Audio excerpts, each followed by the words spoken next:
Сәлеметсіздер ме достар? Мен сіздерге бүгін YouTube арнасынан бейнелерді қалай жүктеуге болатынын көрсеткім келіп отыр. Ең алдымен өзіңізге қажетті бейнені тауып аласыз, атауына қарай. Сол атауының үстіне басқан кезде ол тікелей бейнероликке өтеді. Сол кезде жоғарғы жағында жолақта YouTube деген сөздің алдына екі кішкентай S әрпін қоямыз ағылшынның.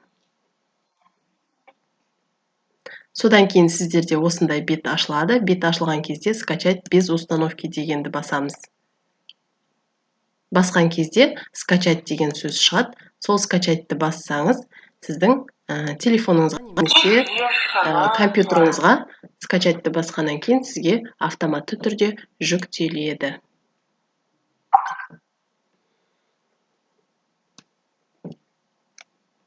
Мінекей. Жүктелген дүниені өзіңіздің загрузки бөліміңізден көре аласыздар.